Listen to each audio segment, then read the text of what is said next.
Okay. जय हिंद साथियों, प्यारी मुंबई से मैं जावेद शेख। वक्फ अमेंडमेंट बिल जो है लोकसभा में गया, वहाँ से पास हुआ, राज्यसभा से पास हुआ, प्रेसिडेंट ने भी साइन कर दिया है और जिसको लेके देश में काफ़ी जो है कि जगह जगह प्रोटेस्ट हो रहा है। कई जगह पे भी वारदात सुनने में आई है, कहीं पे आगजनी हुई, कहीं पत्थरबाजी हुई है। इस सिलसिले में हमारे साथ आज यहाँ पे कुछ लोग हैं, उनसे हम जानना चाहेंगे क्या माहौल चल रहा है। सर, पहले तो हम आपका नाम जानना चाहेंगे। मैं आनंद मुसले। तो सर, आप जो अभी वक्फ अमेंडमेंट बिल जो पास हुआ है, इसको किस तरह से देखते हैं? जो फंडामेंटल राइट्स है भारतीय संविधान ने दिया हुआ, बाबा साहब अम्बेडकर की संविधान ने दिया हुआ 25 और 26 का जो फंडामेंटल राइट्स है हर नागरिक को दिया हुआ, उसको ये जो वक्फ का बिल है वो छेद देता है। तो ये जो ट्रांसपेरेंसी का मामला है वो इसमें हुआ नहीं है, क्योंकि 1995 में और 2013 में जब भी वक्फ का बिल आया था, जब भी कांग्रेस सरकार थी, तभी सिकंदर बख्त जो बीजेपी के नेता थे, लाल कृष्ण आडवाणी, सुषमा स्वराज और उस टाइम के और सभी नेता ने वो बिल को मंजूरी दी थी। ये लोकसभा में एक मत से वो पास हुआ था। तो अभी ऐसा क्या ज़रूरत आ गई कि 11 साल के बाद तुमको 11 साल में मालूम नहीं पड़ा कि ये वक्फ बिल में सुधारना करना चाहिए?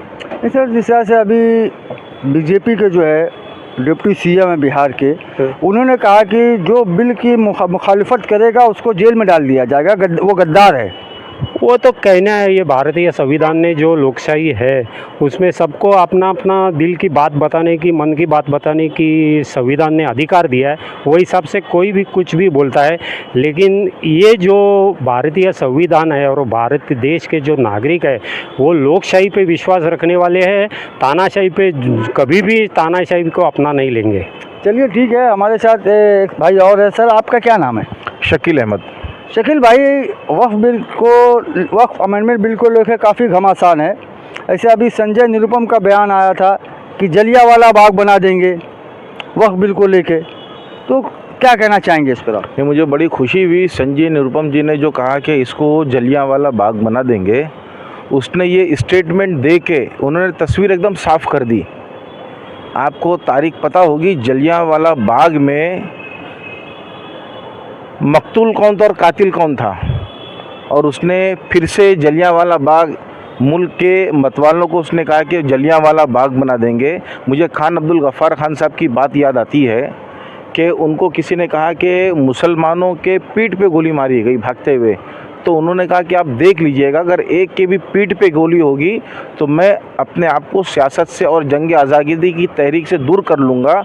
पठानों को जब देखा गया तो उनके सीनों पे 22 लोगों को गोली लगी थी, एक के भी पीठ पे गोली नहीं थी। गोली चलाने वाला कौन था और गोली खाने वाले कौन थे? वो आज़ादी के मतवाले थे, जिन्होंने इस मुल्क के अंदर आज़ादी के लिए अपनी कुर्बानी दी। तो संजय निरुपम जी ने बिल्कुल ठीक कहा कि वो जानते हैं इस मुल्क को आज़ाद दिलाने वाले कौन है और जलियांवाला बाग जिन्होंने बनाया था वो कौन थे। उन्होंने अपनी छवि खुद साफ कर दी कि वो किस तरफ खड़े हैं, और जिस पे उन्होंने गोलियां चलाने की बात की है, जलियांवाला बाग बनाने की बात की है, वो लोग कौन हैं। तो सर, जिस तरह से बयानबाजियाँ हो रही है, अब तो बिल पास भी हो गया है और लोग सुप्रीम कोर्ट में भी गए हैं, सारी पार्टियाँ गई है और मुस्लिम पसंदीदा बोर्ड है, जमीयत है, तमाम लोग जो है कि जा रहे हैं, तो इसको आप किस तरह से देख रहे हैं? इसमें कोई बहुत बड़ी बात नहीं है। देखिए, बिल तो पास होना था, उनके पास में मेजॉरिटी है, चाहे उन्होंने खुशी से पास कराया, ज़बरदस्ती थोपा है, राज्यसभा में भी उनके पास में अक्सरियत थी, उनको होना ही था। और कानूनी अधिकार है हर किसी को, हमको सुप्रीम कोर्ट में जाने का, तो लोग गए हैं। अब सुप्रीम कोर्ट जो भी अपना फैसला करेगा, हम बहुत ज़्यादा अच्छी सुप्रीम कोर्ट सर फैसला करेगा, लेकिन अभी कुछ जैसे वाराणसी में हुआ, बिहार में हुआ, जिस तरह से लोग जगहों के ऊपर जो है कि कब्जा कर रहे हैं और फिर लाउड स्पीकर का मामला आ गया, क्या आप नहीं जानते जिस तरह की बयानबाजियाँ हो रही हैं, जिस तरह हो, इससे देश का माहौल कहीं ना कहीं जो है कि ख़राब होने की गुंजाइश है? नहीं, बिल्कुल कोई ख़राब होने की गुंजाइश नहीं है। देश का माहौल ख़राब इस तरह से होता है कि आर्थिक मंदी जो इस वक्त विश्व स्तरीय पे छाई हुई है, ये सारा उस तरफ से ध्यान हटाने के लिए सब खेल खेला जा रहा है।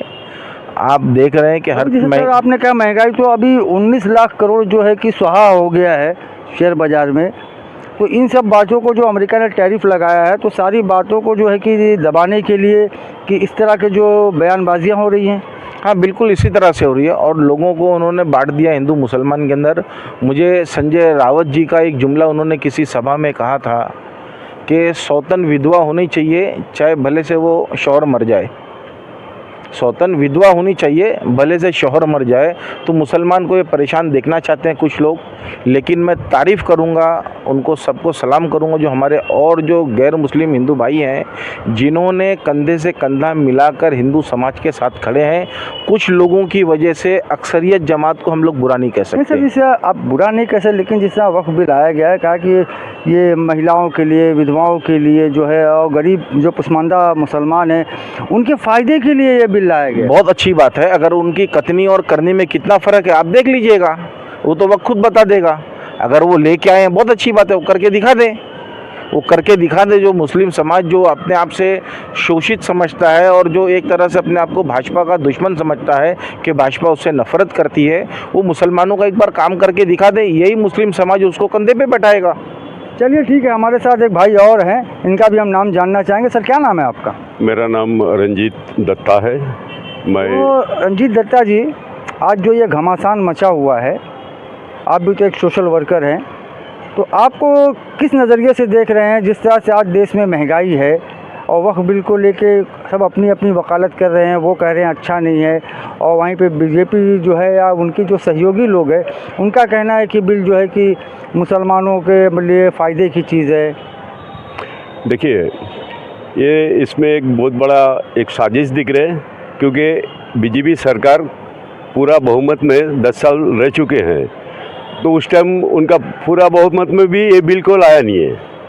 अभी 4 जन का नीतीश बोलिए, चंद्रबाबू नायडू बोलिए, ऐसा 4 जन का इसमें से ये बिल लाया।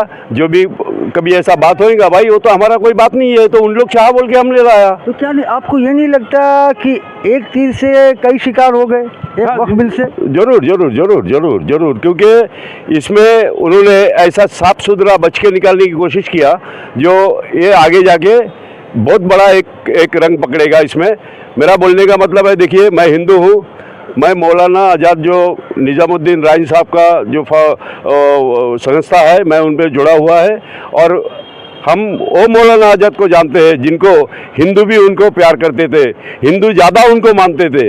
हम उनको फाउंडेशन से जुड़ा हुआ है और हम जानते हैं कि भाई हम लोग ये भारत में हम लोग सब भाई भाई है। चलिए ठीक है, धन्यवाद आपका। तो अभी आपने देखा कि हमारे साथ एक आनंद भाई भी थे, इधर शकील भाई थे, इधर रंजीत दत्ता जी थे। तो जो हमारे देश की गंगा जमनी तहजीब है, तो सभी लोगों ने अपने अपने जो विचार रखा। सहयोगी साहित्य के साथ मैं जावेद शेख, प्रहारी मुंबई से।